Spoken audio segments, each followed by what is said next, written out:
Welcome back to another Blue Lock video. I know it's been a minute. I did not review chapter 310, nor did I review chapter 311. Things have been busy, so I couldn't really review them. I couldn't really talk about them. And I know that I'm very late with this video.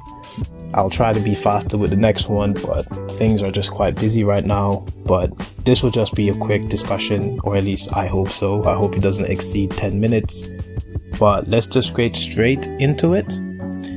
The chapter is titled U20 World Cup, so let's read chapter 312. So the chapter opens up with Isagi Yoichi tying his shoelaces as he says that he will focus on this fight, that he is a machine that lives for goals. But then he later corrects himself and says that he is a machine that will make Japan the best in the world. Now this calls on, this aspect about him being a tool calls back to what he said to Kaiser in, I think, chapter 285. So you're definitely continuing with this mentality from Isagi, and I'm very interested to see how they continue to do this later on. But I will say this panel, as we see, the crowd and the audience in Blue Lock, is very good. It's very fun, very engaging. But I also find it real funny that if Japan was to lose, let's say if they were to lose in their own home turf, that would be really embarrassing. Like if they don't even progress to the semi-finals, that would be mad funny. But anyways, we see the crowd is very hyped up. Borat Suta and his greedy ass is just watching, and the announcer is basically just saying that it's time for the opening match of the Under-20 World Cup, and that they are going to introduce Japan's starting lineup. And the first person that comes out is the goalkeeper, Gin Gagamaru, which is not really surprising. I think that if I were to see what was his name, Fukaku, if he was chosen, I would have just quit the manga right then and there. I'm joking, but I'm not. It'll be wild. I do hope he gets to play as like this sort of a little bit of a plot twist. Well, not a plot twist, but more of a Gagamaru gets injured, so they have to use Fukaku, or else he's just going to be a waste of a character. But yeah, Gagamaru being chosen, we're not surprised. I'm not surprised. You're not surprised. We need him, okay? We need him. And he has his own fans and everyone's cheering him on. He's saying that we're counting on you, defense god, which makes perfect sense. And then next we get the introduction of our defenders, which again, we're not surprised. We're playing all of them. We have the team captain, Oliver IQ. We have RU, which the announcer is glazing the hell out of, calling him the magnificent back with long limbs and long hair. That's a very central description. And then we have Nico, who is called the defensive line's brain. So, we have the three defenders, and it makes perfect sense. They seem to be going for a very heavy defensive lineup. And look at me talking all intelligent like I know anything about football, but I mean, it's no brainer. This looks like what they're going for. And then we cut back to Nagi, which, oh my god, why the fuck are we looking at him? I don't care for him. I know he needs development, and I'm definitely here for development, but can we please go a chapter or two without seeing Nagi? Please, I'm begging you, Kanashiro, please. But as the announcer was going to call the next two wingbacks, we see Nagi. He's getting he's getting through the crowd with his ticket, and he's just walking, thinking how he's not a member of Blue Lock anymore, and how he betrayed the philosophy of live for your own goals. He lost, he dropped out, and now he's here. And before we can continue with his thought process, we go right back to the announcer talking about how on the right wing back is the definitely fast Panther, Chigiri Homa, which, if you don't play Chigiri, you are also an idiot, so it makes sense. Though, if I remember correctly, his best side on the field is playing on his left, so him being on the right we'll see how that works out in the actual game, but let ego cook. And then on the left wing back, we have Yo Hiyori, which, Hiyori playing makes sense. He's gonna support Isagi, so it makes sense. Anyway, we cut back to Nagi again, unfortunately, and he says how he shouldn't try to go back to Blue Lock. He'll go and grasp something new. He says how he lost, and that even if it's lame, weird, painful, after seeing that side of him, he'll try to understand himself. And as he's thinking this, he just runs past this security guard, which with limited difficulty just ran straight past. And this man needs to be fired from his job. He doesn't need a salary, because how are you going to let a teenager get past you? Anyway, Nagi says that he wants to know the true source of this fire. And as the security guards are trying to call back, telling him to stop and basically informing those that there's an intruder on the floor, Nagi says that he finally figured it out. It took him this long, but he did. It's not like he was fired up over playing soccer itself. But before we can get more insight into that, we switch again as the announcer introduces the midfielders. We have Karasu, who is described as the extraordinary assassin, and we have this shape-shifting all-rounder Ryo Mikage. Now, Ryo is definitely going to be a very strong person on the field. I can't wait to see all the abilities that he copied. It's going to be great. And as we see Ryo, we have Nagi, who says that Ryo was the one who brought him to Blue Lock.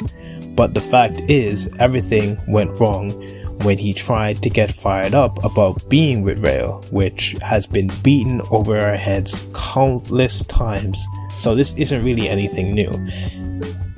But then the announcer switches again and introduces Batra as the yellow highlight technician. Now, Batra is just looking like he hasn't the time of his life. I wish to be like him, honestly. Anyway, we switch again to Nagi. I'm seeing a pattern here. That's why he won't keep playing soccer just to be by Ryo's side. Thank fucking Lee, he finally found that. Wait, did I say that right? I can't say words today. Anyways, we switch back again as the announcer introduces the final two forwards or strikers. Now, the announcer says the strongest striker in Blue Lock is Rin the Beast Itoshi. Now, the Rin glaze continues because in the last chapter, Rin was just, oh my god, he was just including himself in places that weren't needed, and now they have the announcer glazing the fuck out of him. Okay, we're never going to escape this man. He's just gonna be emo as fuck, and I like Rin, but come on, bro. Anyways, we get Nagi saying that it's not that he wants to go back to Blue Lock, and it's not to fight Isagi, and we see him, in the room where Boratsuta is, and he states in his head, obviously, that the fire that's deeper inside him, his ego's true identity. And again, we switch back again to the announcer introducing Blue Lock's shining saver, Yoichi Isagi. And look at my boy, he's locked and ready. Oh, Isagi, I hope you get a hat trick in the entire U20 World Cup, please. Anyways, Nagi says that his heart is excitedly screaming that he's the center of the world. And it's quite interesting that, he's saying this as we see Isagi, and I'll definitely come back to this. But anyways, we see, Nagi's ego is shining with his eyes. We also see that moment where he scored the goal in the under-20 match against Japan, and all his previous experiences of having fun playing soccer. And he says that it's that pleasure of feeling like a god. If it's for that reason, he can lose everything else. He could even destroy Blue Lock. And he says this, he asks the chairman, or Boratsuta, if his seat is still open, as he wants to be the world's best, basically sharing the dream that Isagi has. And we switch again to the under 20 Nigeria 11. And can I say, they look fucking good, man. Like, this pose that they're doing, elite. We have this guy at the back looking like Yukimiya. I don't know what this dude looks like. The dude with, with the crazy eyes. And this dude right down here at the bottom, he looks like Bachira. Or, he looks like he has the same energy as Bachira, so that makes sense. And then, of course, we have the main guy, Onazi. Yeah, he looks like he's gonna be cool as fuck. But anyway, the announcer says that the World Cup opening match is about to begin. It's Japan versus Nigeria. And Onazi says that let's get crazy Blue Lock. And with that smile, I know he's about to do something devious. Isagi listens in with his, transmitting, earbuds or whatever, and says that it's time to be the world's best. And the kickoff begins. And the chapter ends, and I just want it now. I'm going to throw my computer out the window because I just know that for the next couple of years, this is just how the chapters are going to be. It's going to be cool, a quick 2-minute read, and it ends way too quickly, and I'm going to be pissed off all the time. But yeah, the under 20 match is going to be long as fuck. I just know it's going to be long, okay? I came into the Blue Lock manga after episode 4 of season 2, because I just couldn't stand the bad animation. And I was just binge reading a lot of the chapters. It was very, very engaging. I was very addictive. And then I caught up to it by chapter 280. From then on, I had to wait week to week. And let me tell you, it was a pain because I didn't think that the PXG game was going to end. But now, I think the Neo Egoist League took 3 years to go. So imagine this arc is definitely going to be longer than the Neo Egoist League.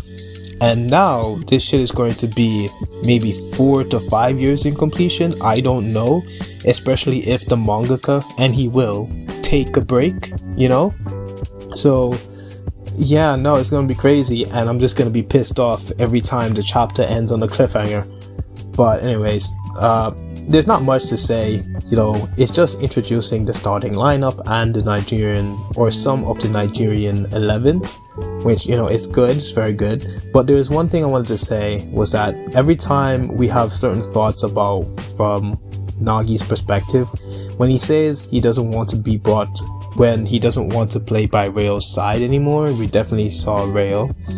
And then when he talked about, we definitely see him on the panels with Rayo and Bachira, the two people that affected him a lot.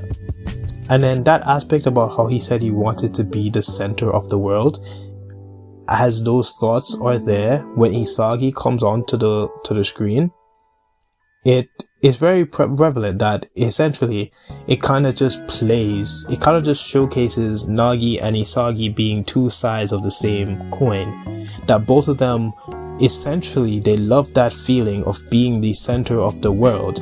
But Isagi played soccer all throughout his life, so he didn't have to experience what Nagi experienced at this age. He already realized what he wanted a lot of the time. Nagi, again, was just like a little fledgling figuring out what he wanted. But at the end of the day, both him and Isagi are yin and yang. Isagi is a talented learner, Nagi is a genius, but their desire is still the same. They want to be the world's best. And I just think it's very interesting, and it makes sense why Nagi is considered the second protagonist of the series. But, overall it was a fantastic chapter. I can't wait for the next one. I think the leaks come out by the time I'm recording this, because yeah, it's late. It comes out later today, probably, so I'm definitely gonna look at that, and it's definitely gonna be fun. But yeah, that's the chapter. Hope you enjoyed.